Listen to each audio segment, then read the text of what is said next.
Itinapon na parang basura, pagkapanganak pa lang, yakap ni Amor ang anak sa gitna ng hirap. Habang naghihingalo siya, nilulustay ni Angelo ang pera sa sugal at pinagtatawanan ang pabigat sa buhay niya. Ang dukhang gaya mo ay walang puwang sa mundo ko. Hindi pa tapos ang salita niya. Dumating ang lola na bilyonaryo at binawi ang lahat sa bastos na lalaki. Isinilang muli si Amor. Winasak ang kahapon para maging reyna ng alahas. Magiging sapat ba ang parusa para mapaluhod sa pagsisisi ang taksil na ama? Ang unang iyak ni Celeste ay ang pinakamagandang musika sa pandinig ni Amor. Pagkatapos ng halos 16 na oras na paghihirap, sa wakas, nayakap na niya ang kanyang anghel. Ang lahat ng sakit, ang bawat patak ng pawis, ang bawat sigaw na kumawala sa kanyang lalamunan, lahat ay naglaho nang maramdaman niya ang munting katawan ng kanyang anak sa kanyang dibdib. Napaluha si Amor, ngunit hindi dahil sa sakit, kundi sa purong kaligayahan. Hinaplos niya ang malambot na pisngi nito. Inamoy ang buhok na may amoy pa ng bagong buhay. Anak? Celeste ko. Bulong niya, ang boses ay paos sa pagod. Nandito na si nanay. Sa isang sulok ng delivery room, nakatayo si Angelo, ang lalaking pinangakuan niya ng habang buhay. Nakatingin ito sa kanila, ngunit ang mga matay walang emosyon, walang bahid ng saya, walang kislap ng pagiging isang ama. Isang malamig na pader ang nakapagitan sa kanila na hindi maintindihan ni Amor. Angelo, halika. Ang ganda ng anak natin. Aya ni Amor. Puno pa rin ng pag-asa. Dahan-dahang lumapit si Angelo. Hindi niya tiningnan ang sanggol. Sa halip, ang mga mata niya ay nakatuon lamang kay Amor. May sinasabi ang mga matang iyon, isang bagay na nagsimulang magbigay ng kaba at takot sa puso ni Amor. Mag-usap tayo, Amor, sabi niya sa isang boses na kasing lamig ng hangin mula sa aircon. Tungkol saan? Mahinang tanong ni Amor, habang mahigpit na niyayakap si Celeste. Huminga ng malalim si Angelo. Alis na ako. Tatlong salita. Tatlong salita na parang 1,000 karayom na sabay-sabay tumusok sa puso ni Amor. Saglit siyang hindi nakapagsalita. Ang tanging naririnig niya ay ang mahinang paghinga ng kanyang anak at ang pagtibok ng sarili niyang puso na tila gustong kumawala sa kanyang dibdib. Anong sinasabi mo? Nauutal niyang tanong. Saan ka pupunta? Uuwi na rin tayo pagkatapos ng ilang araw, di ba? Inayos ko na ang kwarto para sa ating tatlo. Umiling si Angelo at sa pagkakataong yon, isang ngisi ang sumilay sa kanyang mga labi. Isang ngising puno ng paghamak. Hindi mo naiintindihan, Amor. Aalis na ako. Sa buhay mo. Sa buhay niyo. Pero bakit? Halos pabulong na sabi ni Amor, habang ang mga luha ay nagsisimula na namang mamuo sa kanyang mga mata. Dahil ba? Dahil ba sa mga gastusin? Kakayanin natin to, Angelo. Magdodoble kayod ako. Hindi yon. Putol ni Angelo sa kanya. Tumingin ito sa sanggol sa unang pagkakataon, hindi nang may pagmamahal, kundi nang may pandidiri. Hindi ko kailangan ng isa pang pabigat sa buhay ko, at babae pa. Ang mga salitang yon ay parang isang malakas na sampal. Mas masakit pa sa bawat hilab na naramdaman niya kanina. Ang sarili niyang anak, tinawag na pabigat ng sarili nitong ama. Pabigat? Hindi makapaniwalang ulit ni Amor. Angelo, anak natin siya. Pangarap natin to. Pangarap mo, Amor. Hindi pangarap ko. Mariing sagot ni Angelo. Ang pangarap ko ay umasenso sa buhay at hindi ko magagawa yon kung may dalawa kayong nakasabit sa leeg ko. Sinubukan ni Amor na abutin ang braso nito. Huwag mong sabihin yan. Pakiusap. Ngunit marahas na inalis ni Angelo ang pagkakahawak ni Amor sa kanyang braso. Ang bawat galaw niya ay puno ng pagkadismaya at pagkasuklam. Tapos na tayo, Amor. Good luck sa inyo ng anak mo. Tumalikod na si Angelo. at nagsimulang maglakad palayo. Hindi niya nilingon ang mag-inang pinagsarhan niya ng mundo. "Angelo!" Humahagulgol na sigaw ni Amor. "Angelo, bumalik ka. Paano kami? Paano ang anak mo?" Ngunit hindi na siya lumingon pa. Nagpatuloy lang ito sa paglakad hanggang sa tuluyan ng maglaho sa pinto. Naiwan si Amor sa malamig at puting silid. Nanginginig ang buong katawan. Mahigpit niyang niyakap ang kanyang anak, na tila natakot sa sigaw niya at nagsimulang umiyak. Ang iyak ng kanyang anak ay sumasabay sa kanyang paghagulgol. Sa labas ng bintana, biglang bumuhos ang isang malakas na ulan. Ang bawat patak na tumatama sa salamin ay tila karamay sa sakit na nararamdaman niya. Ang pangako ng isang masayang pamilya, ang pangako ng pag-ibig na walang hanggan, lahat ay tinangay ng ulan, inanod palayo, kasama ng lalaking minahal niya ng buong buo. Ilang sandali pa, pumasok ang isang nurse na may ngiti sa labi, hindi alintana ang trahedyang kararating lang sa silid. "Congratulations po ulit, ma'am." Masayang bati nito. "May inabot itong isang folder kay Amor.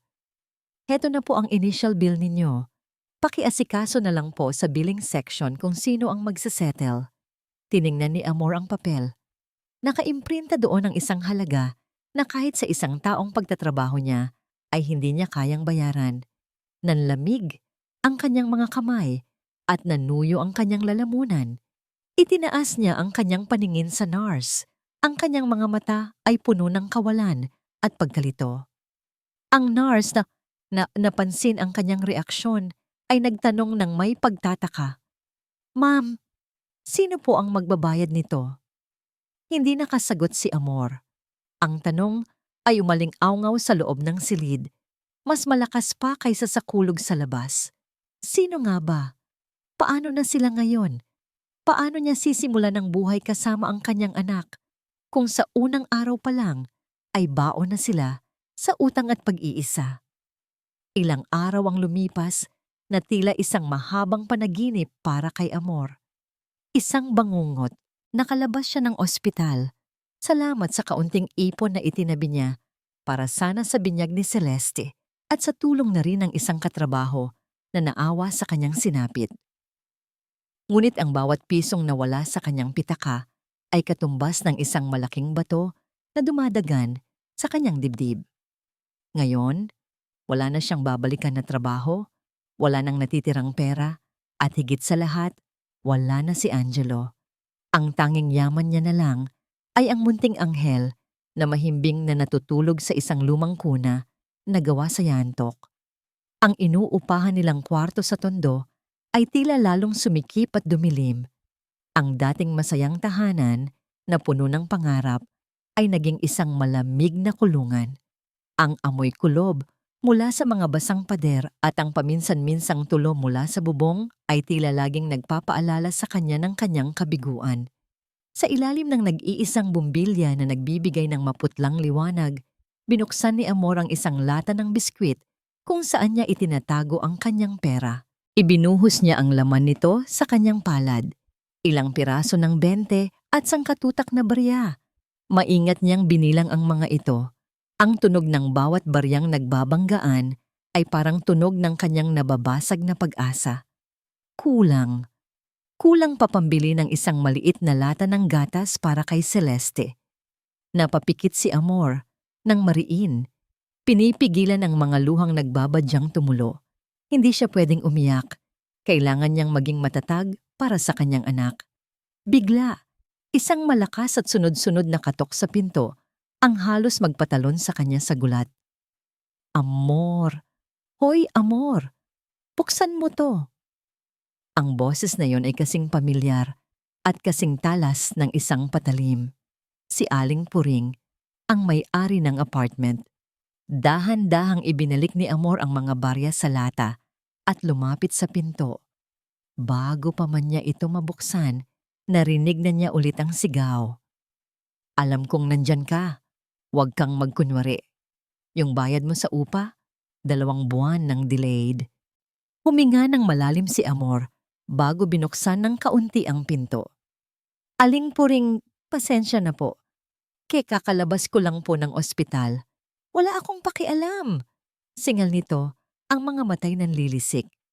Araw-araw na lang ba? Puro pasensya ang kakainin ko? Nasaan na yung magaling mong asawa? Yung si Angelo? Ang lakas magyabang noon, ngayon nasaan na siya para harapin ang responsibilidad niya? Ang bawat salita ni Aling Puring ay isang sampal. Napayuko si Amor, puno ng hiya. Hindi niya alam kung ano ang isasagot. Paano niya sasabihin na ang lalaking ipinagmalaki niya noon ay iniwan na siya sa panahong pinakakailangan niya ito. Papasensya na po talaga, muli niyang sabi. Ang boses ay nanginginig. Bigyan niyo lang po ako ng kaunting panahon. Maghahanap po ako ng trabaho. Panahon? Hanggang kailan, Amor? Hanggang sa maging 3 buwan na yang utang niyo? Tumawa ito ng mapakla. 1 linggo. Binibigyan kita ng 1 linggo. Kapag wala ka pa ring bayad, palayasin ko na kayo ng anak mo dito. Hindi na hinintay ni Aling Puring ang sagot niya. Padabog itong tumalikod at umalis. Dahan-dahang isinara ni Amor ang pinto at napasandal dito. Doon na tuluyang bumagsak ang mga luhang kanina pa niya pinipigilan. Niyakap niya ang kanyang sarili. Ang katawan ay nanginginig sa takot at kahihiyan. Tumingin siya kay Celeste na natutulog pa rin. Walang kamalay-malay sa problemang kinakaharap ng kanyang ina. Saan sila pupunta? Anong gagawin niya? Sa gitna ng kanyang pag-iisip, isang ingay mula sa labas ang pumukaw sa kanyang atensyon. Mga bulungan ng mga kapitbahay, mga batang nagtatakbuhan. Sumilip siya sa maliit na siwang ng kanilang bintanang jealousy. At doon, hindi siya makapaniwala sa kanyang nakita. Sa makipot at maputik nilang eskinita, isang nagniningning na itim na sasakyan ang nakaparada. Isang kotse na kahit sa panaginip ay hindi niya aakalaing makakapasok sa lugar na yon. Ang mga kapitbahay nila ay nagkukumpulan, nag-uusisa kung sino ang sakay ng marangyang sasakyan. Bumukas ang pinto sa passenger seat at bumaba ang isang lalaking nakaunipormeng itim. Mabilis itong umikot para pagbuksan ang pinto sa likod. At mula doon, isang paa na nakasuot ng mamahaling leather shoes ang lumabas. Unti-unting iniluwa ng sasakyan ng isang babae. Isang matandang babae, nakasuot ng eleganteng Filipiniana. Ang buhok ay perpektong nakapusod at ang leeg at mga kamay ay napapalamutian ng mga alahas na kumikinang kahit sa ilalim ng kulimlim na langit. Sumunod na bumaba ang isa pang lalaki na kasing laki ng una. Naglagay ng isang tabla ang unang lalaki sa ibabaw ng putik para hindi marumihan ang sapatos ng babae. At nagsimula itong maglakad, diretso patungo sa apartment nila. Biglang nanikip ang dibdib ni Amor. Ang tibok ng kanyang puso ay naging isang malakas na tambol. Ang mukhang iyon. Kahit ilang taon na ang lumipas, hindi niya maaaring makalimutan ang matikas na tindig, ang matalim na tingin, ang aura ng kapangyarihan na tila kayang magpatigil ng sinuman sa kanilang dinaraanan. Ang kanyang lola, si Doña Soledad Elizalde, ang reyna ng imperyo ng Elizalde Jewels, isang alon ng matinding kaba at hiya ang biglang bumalot kay Amor. Napatingin siya sa paligid ng kanyang munting kwarto. Ang mga pader, nabakbak na ang pintura, ang sahig na gasgas na, ang amoy ng kahirapan na tila kumakapit sa bawat sulok. Ito ang buhay na pinili niya. Nang talikuran niya ang lahat para kay Angelo. Ito ang resulta ng kanyang pagsuway. Bago pa man siya makapag-isip kung ano ang gagawin, kung magtatago ba siya o tatakbo, isang katok ang narinig niya sa pinto. Hindi ito ang marahas na kalampag ni Aling Puring. Ito ay isang katok na formal, may bigat at may awtoridad. Nanginginig ang mga kamay ni Amor habang dahan-dahan niyang binubuksan ang pinto. At doon, nagtama ang kanilang mga mata. Ang mga mata ni Doña Soledad ay hindi nagbago. Malamig pa rin, mapanuri. Tiningnan siya nito mula ulo hanggang paa. Ang tingin ay tila isang matalim na scanner na nakikita hindi lang ang kanyang gusgusing damit, kundi pati na rin ang bawat pagod at pighati sa kanyang kaluluwa. Ang tingin ng Donya ay lumipat sa loob ng kwarto, sa munting kuna kung saan mahimbing na natutulog si Celeste bago ito muling bumalik sa kanya. Walang emosyon, walang awa, tanging isang hindi matitinag na determinasyon. Lola. Halos hindi marinig na bulong ni Amor. Ang salitang iyon ay tila dayuhan sa kanyang dila matapos ang napakaraming taon. Hindi ngumiti si Doña Soledad. Hindi rin siya nagsalita ng kahit anong pagbati. Sa halip, sinabi niya sa isang boses na kalmado, ngunit hindi maikakailang may kapangyarihan. Natagpuan na rin kita, Apo. Oras na para umuwi. Ang mga salitang iyon ay hindi isang paanyaya. Iyon ay isang utos. Parang nawalan ng kakayahang magsalita si Amor. Ang lahat ng gusto niyang sabihin, ang mga tanong, ang mga sama ng loob, ang mga paliwanag, ay biglang naglaho. Nilampasan siya ng kanyang lola at pumasok sa loob ng kwarto na tila pag-aari nito ang lugar. Napatingin ito kay Celeste na natutulog. Sa isang saglit, tila may lumambot sa ekspresyon ng matanda, ngunit nawala rin ito kaagad. Alam ko ang lahat, Amor. Pagpapatuloy ng Donya, hindi pa rin nakatingin sa kanya. Ang pagtakas mo, ang lalaking pinili mo, at ang resulta ng kahibangan mong iyon. Itinuon nito ang tingin kay Amor. At sa pagkakataong ito, may bahid ng pait sa kanyang boses. Iniwan ka niya, hindi ba? Iniwan ka niya sa panahong pinakakailangan mo siya. Sinabi ko na sa'yo noon, ngunit hindi ka nakinig. Napatungo si Amor. Ang bawat salita ay isang katotohanang sumasampal sa kanya. Mula sa kanyang mamahaling handbag, may kinuha si Doña Soledad, isang makapal na folder na may logo ng Elizalde Jewels. Inilapag niya ito sa maliit at lumang mesa ni Amor. Dalawa lang ang pagpipilian mo, Amor. Sabi ng Donya, ang boses ay naging kasing talas ng diamante. Maari kang manatili dito sa tondo, magpakalunod sa utang at kahihiyan, at palakihin ang anak mo sa gitna ng kawalan o binuksan nito ang folder. Sa loob ay isang kontrata. Maari kang bumalik sa kung saan ka nararapat. Inilapit nito ang dokumento at isang gintong pluma kay Amor. Ang mga mata ng Donya ay nakatitig sa kanya, nag-aabang, nagbibigay ng isang huling pagkakataon. Pumirma ka rito. Iiwan mo ang lahat ng kahinaan mo sa tondo at babalik ka sa Forbes Park bilang tagapagmana ng Elizalde Jewels. Nakatitig si Amor sa kontrata at sa gintong pluma na nasa ibabaw nito. Ang kinang ng pluma ay tila nang-aakit, nangangako ng isang buhay na malayong malayo sa amoy kulob na kwartong kinalalagyan niya. Isang buhay ng karangyaan, kapangyarihan at seguridad. Ngunit ang kapalit nito ay ang kanyang kalayaan. Ang kalayaang minsan na niyang ipinaglaban at piniling makamit. Biglang bumalik sa kanyang alaala ang isang gabi. Halos 3 taon na ang nakalipas. Magkayakap sila ni Angelo sa ilalim ng puno ng mangga sa parke. Sa ilalim din ng libu-libong bituin. Sigurado ka na ba talaga dito, Amor? Tanong ni Angelo habang hinahaplos ang kanyang buhok. Kaya mong iwan ang lahat ng yon para sa akin? Para sa simpleng buhay?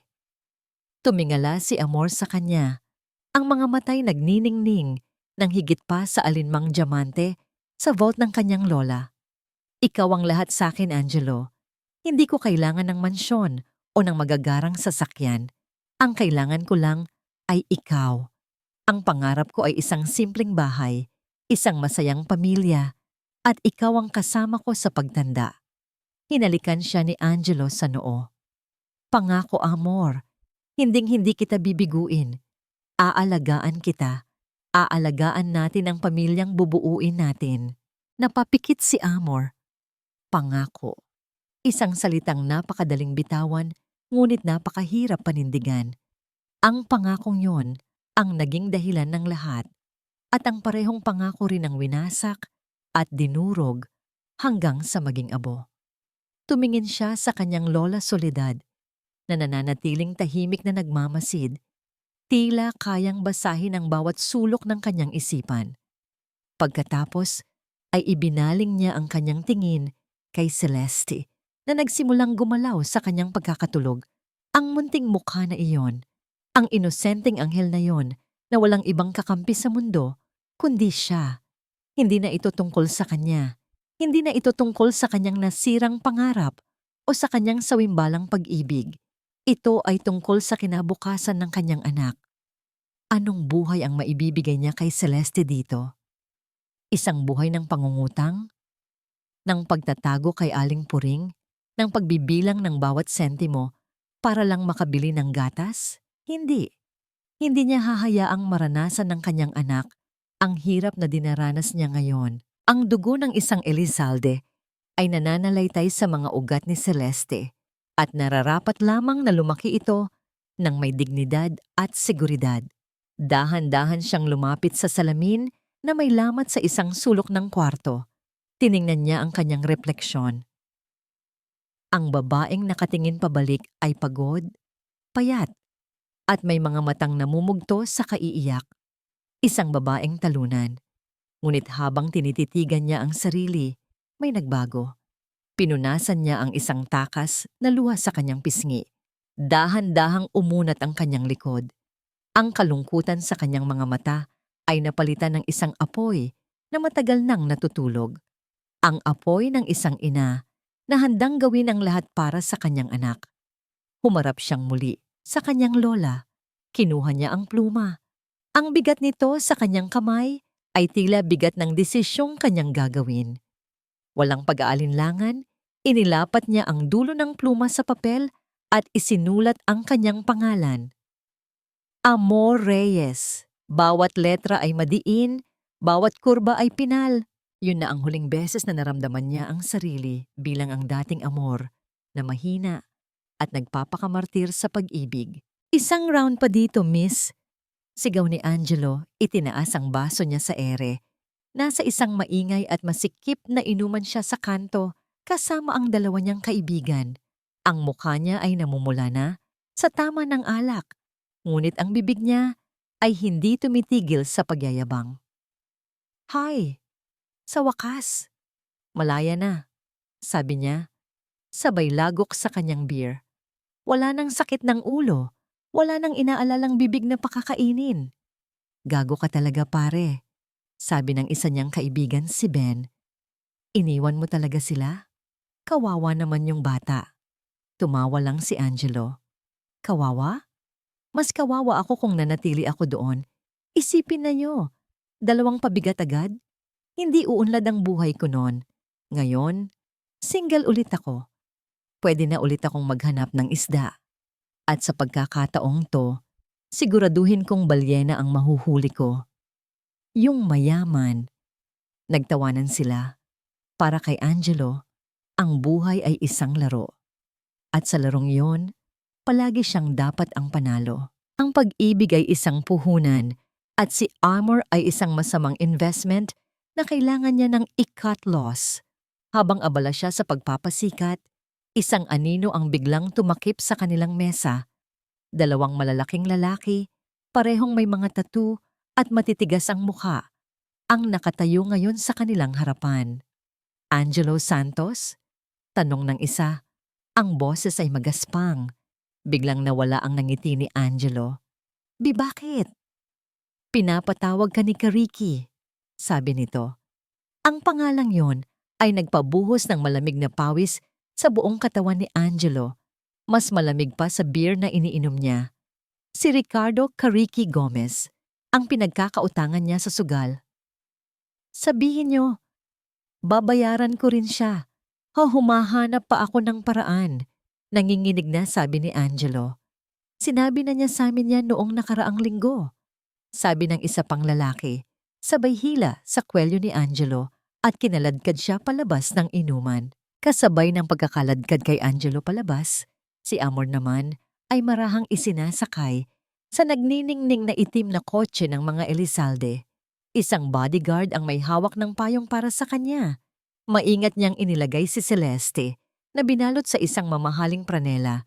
Sa kanyang kandungan, pagsara ng pinto ng sasakyan, tila isinara na rin niya ang pinto sa kanyang nakaraan. Ang ingay ng tondo ay napalitan ng katahimikan sa loob ng sasakyan. Ang amoy ng putik at basura ay napalitan ng amoy ng bagong leather. Dumaan sila sa eskinita kung saan si Angelo ay kasalukuyang pinagtutulungang gulpihin ng mga tauhan ni Kariki sa isang madilim na sulok. Ngunit hindi ito nakita ni Amor. Ang mga bintana ng sasakyan ay heavily tinted. Ang tanging nakikita niya ay ang papalayong imahe ng apartment na minsan niyang tinawag na tahanan. Idinukot niya mula sa kanyang daliri ang isang manipis na silver ring. Ang tanging bagay na naibigay sa kanya ni Angelo. Mura lang ito, nabili lang nila sa bangketa. Ngunit para kay Amor noon, ito ang simbolo ng kanilang walang hanggang pagmamahalan. Tinitigan niya ito sa huling pagkakataon. Walang emosyon, walang luha. Binuksan niya ng bahagya ang bintana at walang pag-aalinlangang inihagis ang singsing palabas.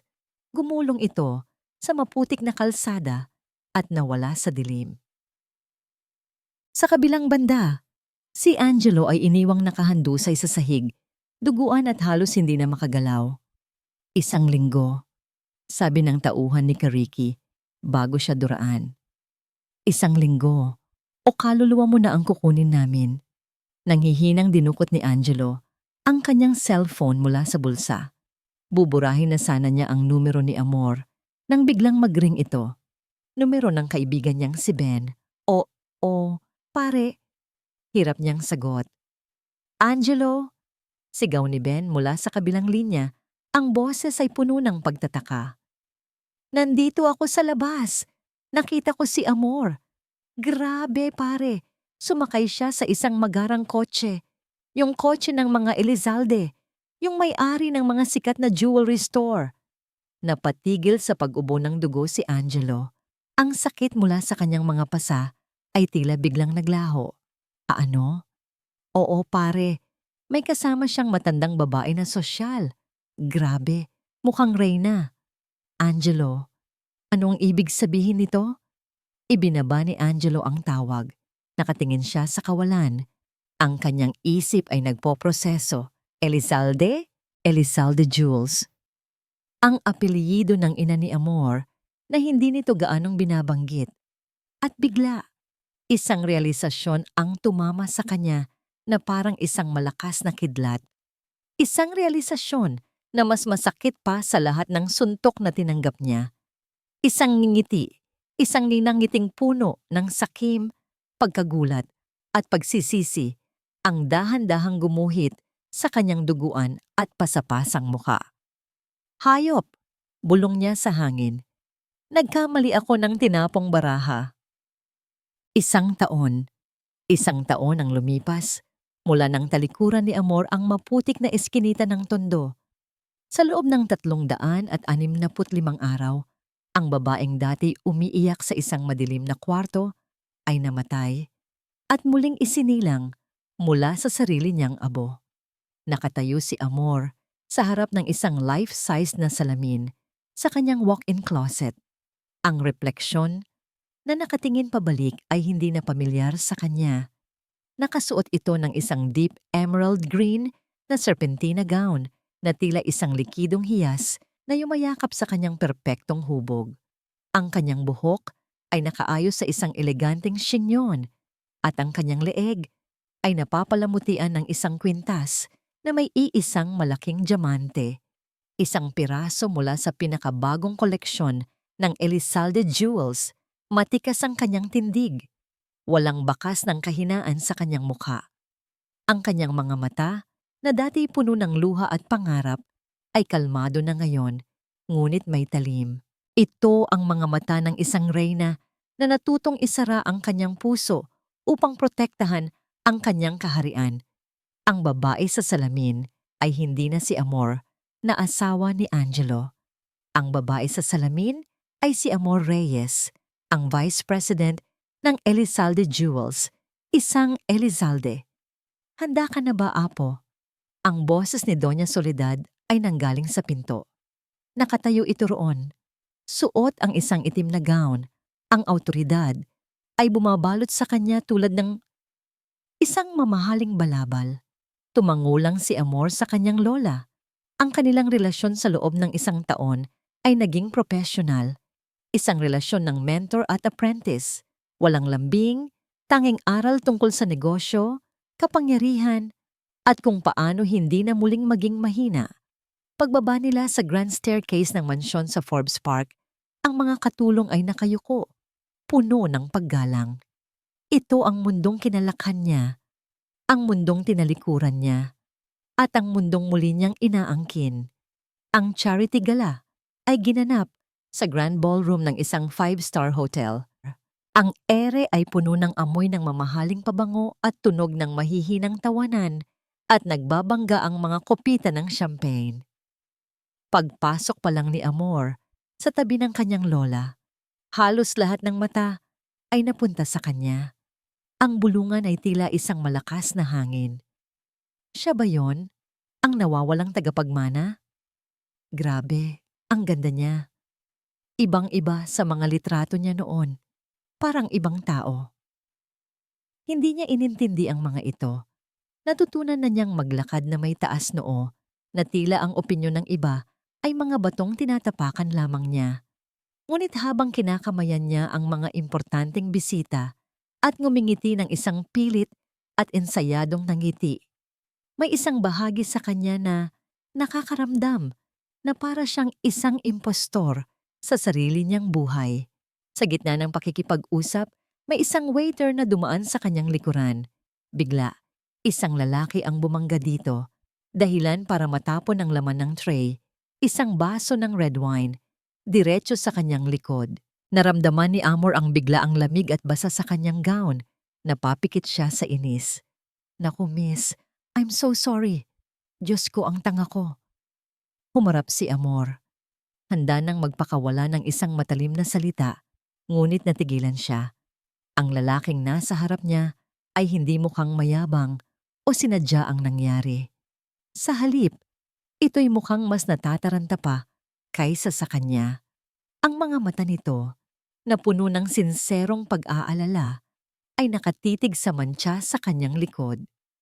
Pasensya ka na talaga, miss. Hindi ko sinasadya, sabi ng lalaki. Sabay kuha ng panyo mula sa bulsa ng kanyang coat at akmang pupunasan ng kanyang likod. Huwag na, mabilis na sabi ni Amor. Ang boses ay malamig. It's just wine. It will dry. Hindi, kasalanan ko to. Hayaan mo akong, tumingin ito sa paligid, litong-lito, bago muling tumingin sa kanya. Ako si Gabriel. Gabriel de la Cruz. Inilahad nito ang kamay. Nag-alinlangan si Amor bago ito tinanggap. Amor Reyes, attorney. Gabriel de la Cruz.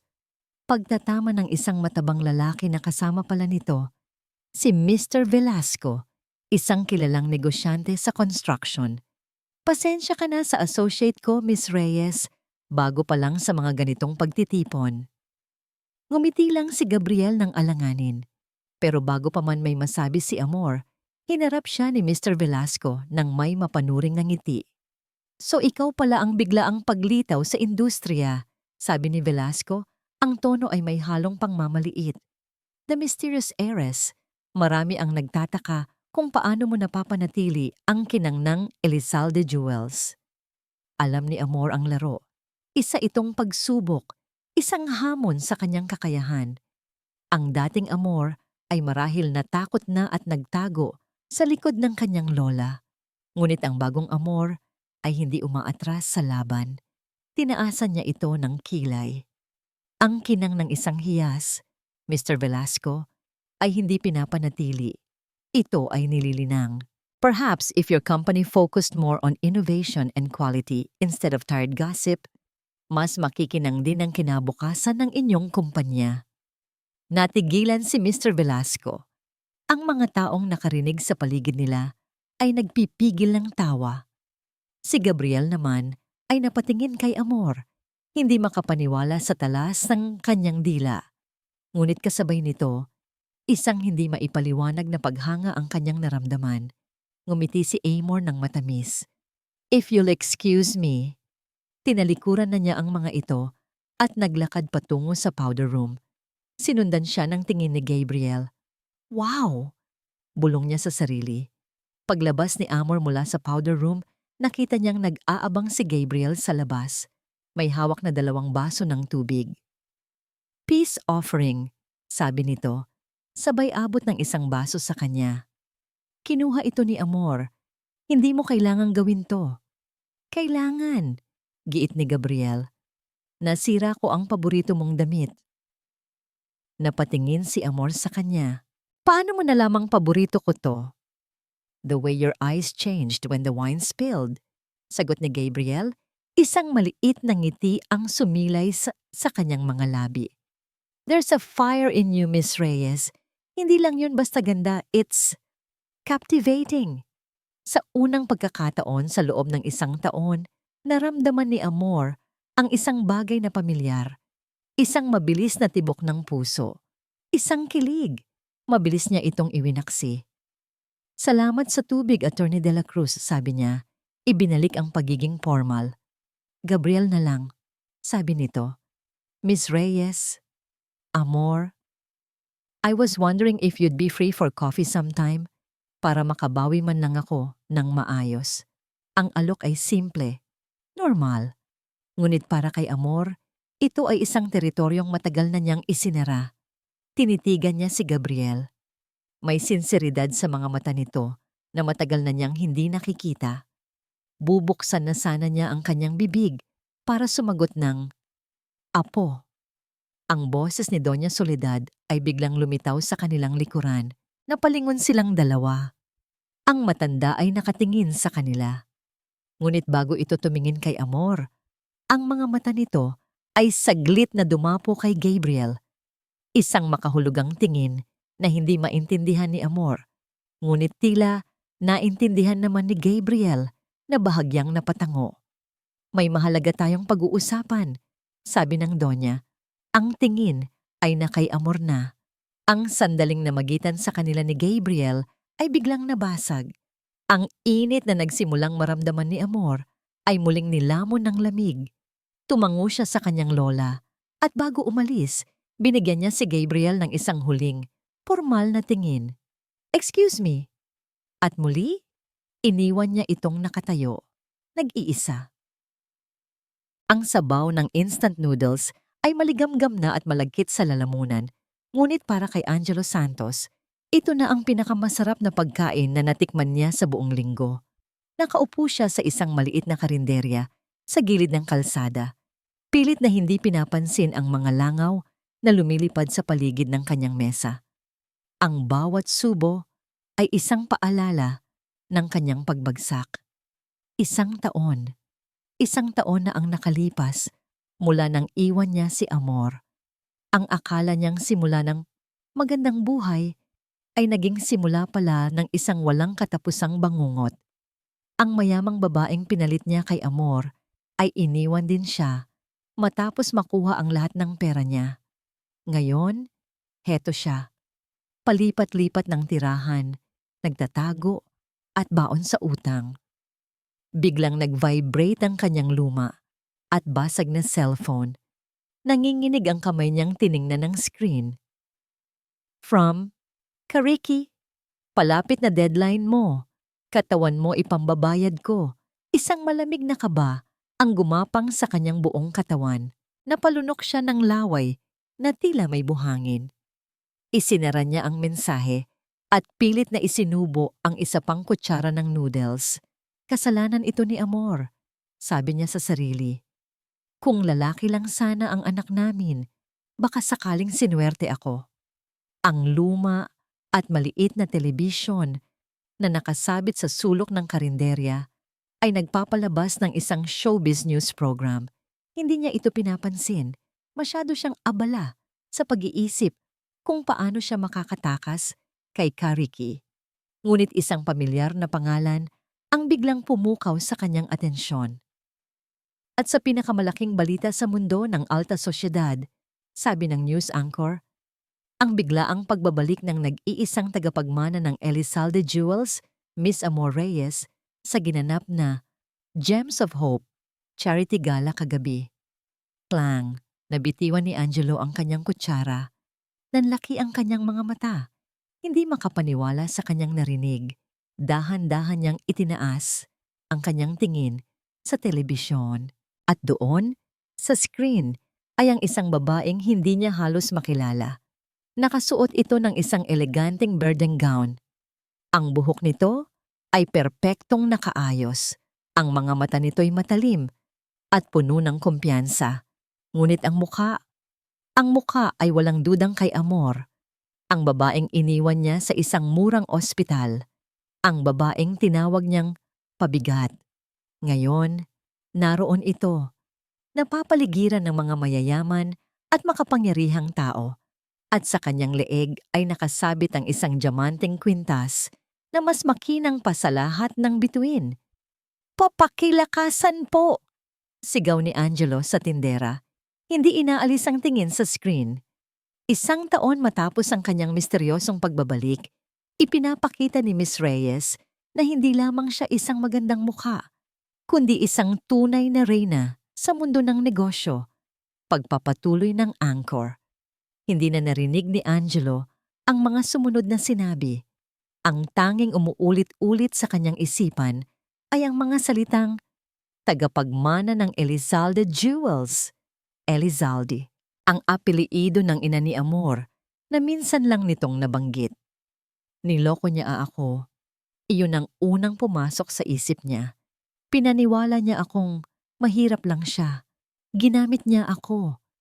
Ang pagkabigla ay mabilis na napalitan ng isang emosyon na mas matindi pa. Inggit. Isang nagniningas na inggit na tila isang lason na kumakalat sa kanyang mga ugat. Ang buhay na yon, ang yaman na yon, ang kapangyarihan na yon, dapat ay sa kanya, sa kanila. Habang nag-flash sa screen ang mga litrato ni Amor sa event, kasama ang mga kilalang personalidad, ang ekspresyon sa mukha ni Angelo ay dahan-dahang nagbago. Ang panginginig ng kanyang mga kamay ay huminto. Ang nanlalaki niyang mga mata ay unti-unting nanliit, tila isang ahas na nakakita ng kanyang bibiktimahin. Ang desperasyon sa kanyang muka ay napalitan ng isang bagay na mas delikado, pagkalkula. At sa huli, isang ngiti ang dahan-dahang gumuhit sa kanyang mga labi. Isang nangiting mapanlinlang, sakim, at puno ng masamang balak. Hindi na niya tinapos ang kanyang pagkain. Nag-iwan siya ng ilang gusot na pera sa mesa at mabilis na umalis. Hindi siya umuwi sa lungga kung saan siya nagtatago. Sa halip, pumasok siya sa isang computer shop na amoy sigarilyo at pawis. Umupo siya sa isang bakanteng unit at nagsimulang mag-type. Amor Reyes, Elizalde Jewels, Doña Soledad Elizalde. Libo-libong resulta ang lumabas. Mga artikulo mula sa mga business magazine, mga litrato mula sa mga society column, mga balita tungkol sa paglago ng kumpanya mula nang maupo si Amor bilang Vice President. Binasa niya ang lahat. Ang kanyang mga mata ay nanlilisik sa bawat salitang naglalarawan ng tagumpay at yaman ni Amor. Ang babaeng minamaliit niya noon ay isa na palang makapangyarihang tao. Habang nag-i-scroll siya, isang artikulo ang nakakuha ng kanyang pansin. Isang feature story mula sa isang sikat na lifestyle blog. Ang pamagat, The Modern Matriarch, Amor Reyes on Motherhood and Business. At ang nasa larawan ay si Amor, nakaupo sa isang eleganteng opisina. At sa kanyang kandungan, nakaupo ang isang batang babae na may isang taong gulang, nakangiti, at kamukhang kamukha niya. Pinindot niya ang litrato. Pinalaki niya ito. Tinitigan niya ang mukha ng bata. Ang mga mata, ang ilong, ang hugis ng mukha, lahat ay sumisigaw ng kanyang pangalan. Biglang tumahimik ang lahat sa paligid ni Angelo. Ang ingay ng mga naglalaro ng computer, ang sigawan, ang malakas na musika, lahat ay naglaho. Ang tanging nakikita niya ay ang litrato ng bata, ang kanyang anak, ang kanyang anak na babae. Ang batang tinawag niyang pabigat. Ngunit ngayon, sa kanyang mga mata, ang bata ay hindi na isang pabigat. Ito ay isang susi, isang alas. Dahan-dahan niyang iginalaw ang cursor papunta sa mukha ng bata na tila hinahaplos ito sa screen. Isang malamig na ngiti ang muling sumilay sa kanyang mga labi. Anak ko! Bulong niya sa kanyang sarili. Ang boses ay puno ng isang nakakakilabot na kagalakan. Ito na ang tiket ko para yumaman. Salamat ulit, Gabriel. Yes, I'll see you tomorrow. Bye. Isang maliit na ngiti ang sumilay sa labi ni Amor habang ibinababa niya ang kanyang telepono. Sa loob ng ilang linggo, naging regular na bahagi na ng kanyang araw ang pakikipag-usap kay Gabriel de la Cruz.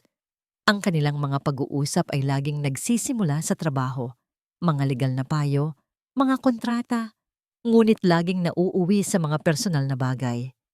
Ang kanyang tawa, ang kanyang sinseridad, ay tila isang sinag ng araw sa malamig na mundong kanyang ginagalawan. Iwinaksin niya ang mga iniisip. Hindi ito ang oras para sa mga personal na damdamin. Tumayo siya mula sa kanyang leather swivel chair at tiningnan ang view mula sa bintana ng kanyang opisina. Mula sa ika-30 palapag ng Elizalde Tower, ang mga tao sa ibaba ay parang mga langgam. Dito sa itaas ligtas siya. Dito, kontrolado niya ang lahat. Ma'am Amor, ready na po ang kotse ninyo, sabi ng kanyang sekretarya mula sa intercom. Thank you, Liza. Paki-ready na rin ang files para sa meeting bukas. Sagot niya, kinuha ang kanyang handbag at naglakad palabas ng opisina. Ang bawat hakbang niya sa makintab na sahig ng hallway ay may bigat at kumpiyansa. Bumabati sa kanya ang bawat empleyadong kanyang nadadaanan. Ngumingiti siya pabalik. Isang ngiting profesional, magalang, ngunit may distansya. Pagdating niya sa grand lobby, na gawa sa Italian marble at salamin, ang mga security guard ay mabilis na tumayo ng tuwid. Ngunit bago pa man siya makalabas sa revolving door, isang pamilyar na boses ang pumunit sa tahimik at eleganteng atmosfera ng lobby. Amor! Napahinto si Amor. Ang boses na yon. Ang boses na minsan ay musika sa kanyang pandinig, ngunit ngayoy tunog ng isang masamang panaginip. Dahan-dahan siyang lumingon.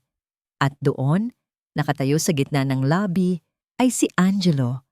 Ang itsura niya ay malayong-malayo sa Angelo na huli niyang nakita. Gusot ang damit, magulo ang buhok, at may desperasyon sa kanyang mga mata. Para siyang isang basahan na inanod at napadpad sa isang palasyo. Ang lahat ng empleyado at bisita sa lobby ay napahinto, nag-uusisa sa eksena. Amor, pakiusap, mag-usap tayo, sabi ni Angelo. Ang boses ay nanginginig. Habang papalapit sa kanya, hinarang siya ng 2 security guard. Sir, bawal po kayo dito. Sandali lang, sigaw ni Angelo. Asawa ko siya. Kailangan ko siyang makausap. Tumingin si Amor sa head of security at marahang tumango. Isang senyas para hayaan itong lumapit. Gusto niyang tapusin ito, dito, at ngayon din. Nang makalapit si Angelo, walang babala. Bigla itong lumuhod sa kanyang harapan. Ang malakas na pagbagsak ng kanyang mga tuhod sa marmol na sahig ay umalingaw-ngaw sa buong lobby. Amor, patawarin mo ako, humahagulgol niyang sabi. Ang mga luha ay malayang dumadaloy sa kanyang mga pisngi. Alam ko, nagkamali ako. Naging duwag ako. Iniwan kita. Iniwan ko kayo. At sa loob ng 1 taon, wala akong ginawa, kundi pagsisihan yon araw-araw, gabi-gabi. Nananatiling walang ekspresyon ang mukha ni Amor. Nakatingin lang siya pababa sa lalaking minsan niyang minahal nang higit pa sa kanyang buhay. Ang eksenang ito, kung nangyari 1 taon na ang nakalipas, ay tiyak na dudurog sa kanyang puso. Ngunit ngayon, wala siyang maramdaman, kundi inis at pagkasuklam. Tumayo ka dyan, Angelo. Nagmumukha kang tanga. Malamig niyang sabi. Hindi ako tatayo hanggat hindi mo ako pinapatawad. Sigaw niya, at sa isang nakakagulat na galaw, niyakap niya ang mga binti ni Amor. Bumalik ka na sa akin, Amor. Itama natin ang lahat. Para sa pamilya natin. Para sa anak natin. Ang pagbanggit sa kanilang anak ang nag-iisang bagay na nakakuha ng reaksyon mula kay Amor. Isang panginginig ng kanyang panga. Pamilya? Anak? Ulit niya. Ang boses ay mababa at puno ng panganib. Saan sila noong tinawag mo silang pabigat? Tumingala si Angelo. Ang mukha'y basang-basa sa luha. Lasing ako noon, Amor. Hindi ko alam ang sinasabi ko. Nabulag ako sa takot at pera. Pero nakita ko na ang pagkakamali ko. Ikaw lang ang mahal ko. Kayo lang ni Celeste.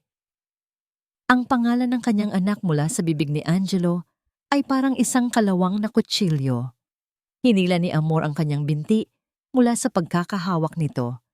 Tiningnan niya si Angelo mula ulo hanggang paa. Ang kanyang gusot na polo, ang kanyang kupas na pantalon, at ang kanyang sira-sirang sapatos. Alam mo, Angelo, sabi ni Amor, sapat na malakas para marinig ng mga taong nakapaligid sa kanila. Ang pagmamahal mo ay kasing mura lang ng sapatos na suot mo. Isang kolektibong paghinga ang narinig mula sa mga nanonood. Natigilan si Angelo. Ang kanyang pag-iyak ay biglang nahinto, napalitan ng pagkalito. Ano? Narinig mo ako, sabi ni Amor. Tumingin siya sa kanyang head of security. Mr. Dantes, pakiplay ang recording. Naglabas si Mr. Dantes ng isang maliit na digital recorder at pinindot ang play. Biglang napuno ang lobby ng boses ni Angelo. Ngunit hindi ito ang boses ng isang nagsisising ama. Ito ang boses ng isang mayabang na lalaki. Recorded voice of Angelo. Oo, pare. Tagapagmana pala ng Elizalde. Ang tanga ko. Pero okay lang yan, babalikan ko. Konting iyak-iyak lang, konting drama. Gagamitin ko yung bata. Siguradong bibigay yon. Pag nakuha ko na ang tiwala niya, jackpot na. Habang buhay na tayong mayaman. Ang katahimikan sa lobby ay nakakabingi. Ang mukha ni Angelo ay biglang namutla na para bang nakakita ng multo. Ang maskara ng pag-ibig ay biglang natanggal. Inilalantad ang pangit na mukha ng kasakiman sa ilalim nito. Ang mga bulungan ay naging halakhakan. Ang mga cellphone ay itinaas para kumuha ng litrato at video. Get him out of my building, utos ni Amor. Hindi na muling tinitingnan si Angelo. Dalawang malaking security guard ang humawak sa magkabilang braso ni Angelo at kinaladkad siya palabas. Ang kanyang pagmamakaawa ay napalitan na ngayon ng purong galit. Hayop ka, Amor! Nanlilisik ang matang sigaw niya habang kinakaladkad. Hindi mo to magagawa sa akin. May karapatan ako sa anak ko. Hindi lumingon si Amor. Nagpatuloy siya sa paglakad, patungo sa exit. Ang kanyang mga takong ay tumutunog sa sahig na may awtoridad. Ngunit bago pa man siya tuluyang makalabas, isang huling sigaw mula kay Angelo ang nagpatigil sa kanyang puso. Hindi pa tayo tapos, Amor. Tandaan mo yan. Gagamitin ko ang lahat para makuha ang dapat sa akin, kahit na ang anak natin. Ang banta ay malinaw. Ang digmaan ay nagsisimula pa lamang. Ang banta ni Angelo ay naging isang laso na dahan-dahang kumakalat sa isipan ni Amor. Gagamitin ko ang anak natin.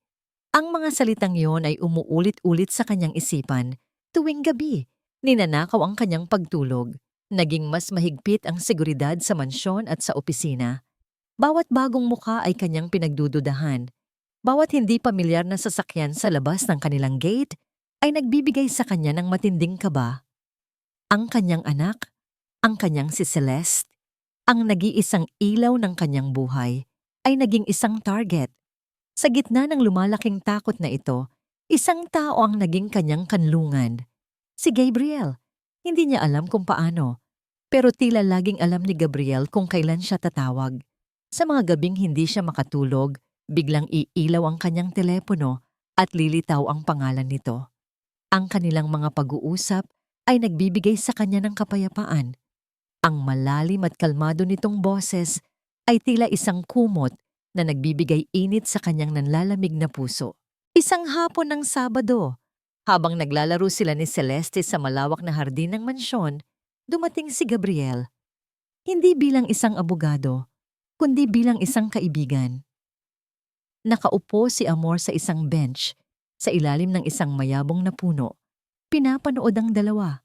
Si Gabriel, na nakatiklop ang sleeves ng kanyang puting polo, ay buong pasensyang tinutulak si Celeste sa duyan. Ang malakas na halakhak ng kanyang anak ay sumasabay sa bawat tulak ni Gabriel.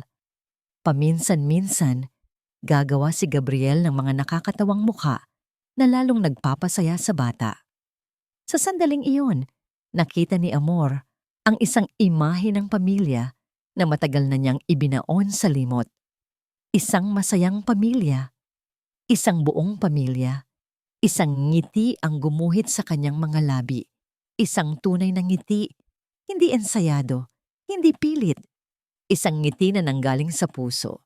Ang init na dulot nito ay dahan-dahang kumalat sa kanyang buong katawan, tinutunaw ang yelo na matagal nang bumabalot sa kanyang puso. Nang mapansin ni Gabriel na nakatingin siya, ngumiti ito pabalik bago binuhat si Celeste at dinala palapit sa kanya. Mukhang napagod na ang prinsesa, sabi niya, habang inaabot ang inaantok ng bata kay Amor. Salamat, Gabriel, mahinang sabi ni Amor, habang niyayakap ang kanyang anak. Salamat sa lahat. Umupo si Gabriel sa tabi niya. Saglit silang binalot ng katahimikan, tanging ang huni ng mga ibon at ang banayad na ihip ng hangin ang maririnig. Amor, basag ni Gabriel sa katahimikan. Tumingin ito sa kanya, ang mga mata ay puno ng sinseridad. Hindi mo kailangang magpasalamat. Ang makita kayong masaya at ligtas, sapat na sa akin yon. Dahan-dahan niyang inabot ang kamay ni Amor at marahan itong hinawakan. Ang kanyang palad ay mainit at magaspang, isang paalala ng lakas at proteksyon. Nandito lang ako. Pangako, hindi ko hahayaang may sino mang manakit sa inyo. Tinitigan ni Amor ang kanilang magkahawak na kamay. Sa unang pagkakataon sa loob ng mahabang panahon, naramdaman niyang hindi siya nag-iisa. Naramdaman niyang mayroon siyang kakampi. Tumango siya, at sa pagkakataong yon hinayaan niya ang kanyang sarili na maniwala muli. Kinabukasan, sa isang tahimik na coffee shop sa Makati, nakaupo si Gabriel sa isang mesa sa pinakasulok na bahagi ng lugar. Sa kanyang harapan ay nakaupo si Doña Soledad Elizalde. Ang kanilang pag-uusap ay formal at direkta. Mukhang desperado na si Angelo, Doña Soledad, ulat ni Gabriel, habang inilalapag ang isang manipis na folder sa mesa. Pinuntahan niya ang ilang mga reporter mula sa mga tabloid. Nag-aalok ng kwento kapalit ng pera. Sa ngayon, kontrolado pa natin ang sitwasyon, pero hindi siya titigil. Tumango ang matanda, kinuha ang folder at sinuri ang laman nito. Expected, ang isang asong kalye ay gagawin ang lahat kapag nagugutom. Itinaas niya ang kanyang tingin kay Gabriel. At si Amor, kumusta siya? She's scared, but she's strong, sagot ni Gabriel. I'm keeping a close eye on her. Good, sabi ng Donya. Huwag mong hahayaang may mangyari sa kanila, lalo na sa apo ko sa tuhod. You know your primary mission, Gabriel. Protektahan mo sila sa kahit anong paraan. Saglit na nag-alinlangan si Gabriel. Donya, tungkol kay Amor. Ngunit tila alam na ng matanda ang sasabihin niya. Tinaas nito ang kanyang kamay, isang senyales para tumigil. Focus on your mission, Attorney De La Cruz, that is all. Tumango si Gabriel, kahit na may bigat sa kanyang dibdib. Masusunod po. Pagkaalis ng Donya, naiwan si Gabriel na nakatulala sa kanyang tasa ng kape. Idinukot niya ang kanyang cellphone at tiningnan ang litratong kuha niya kahapon nang hindi nalalaman ni Amor. Isang litrato ni Amor na masayang tumatawa habang pinapanood sila ni Celeste. Ang misyon niya ay protektahan si Amor. Ngunit kailan pa naging ganito kakomplikado? Kailan pa nagsimulang ang misyon ay maging isang tunay na nararamdaman? Isang nararamdaman na alam niyang hindi tama dahil ito'y nagsimula sa isang kasinungalingan. Gabi na sa mansyon, katatapos lang patulugin ni Amor si Celeste. Habang paupo siya sa kanyang kama, may napansin siyang isang plain brown na sobre na nakapatong sa kanyang study table. Wala itong pangalan, wala itong marka. Dala ng kuryosidad, binuksan niya ito. Sa loob, wala itong sulat. Ang tanging laman ay isang itim na USB flash drive. Kinabahan siya. Sino ang magpapadala nito? Maari kaya itong galing kay Angelo? Isang virus? Isang banta? Ngunit nanaig ang kanyang kuryosidad. Kinuha niya ang kanyang laptop at nanginginig ang mga kamay na isinaksak ang USB. Iisang file lang ang laman nito. Isang video file na may pangalang Ang Katotohanan. Huminga siya ng malalim bago ito i-click. Ang video ay malabo at tila kuha mula sa isang nakatagong kamera. Ang lokasyon ay pamilyar. Isang coffee shop. Nakita niya ang likod ng isang lalaki. At pagkatapos, pumasok sa frame ang isang babae, ang kanyang lola Soledad. At nang humarap ang lalaki para batiin ang kanyang lola, tila isang baldeng puno ng yelo ang ibinuhos sa buong katauhan ni Amor. Si Gabriel, pinakinggan niya ang kanilang pag-uusap. Ang bawat salita ay parang isang matulis na bubog na tumutusok sa kanyang mga tainga. You know your primary mission, Gabriel. Protektahan mo sila. Masusunod po. Ang pangako ni Gabriel kanina. Hindi ko hahayaang may sino mang manakit sa inyo. Ang mga ngiti, ang pag-aalala, ang paghawak sa kanyang kamay.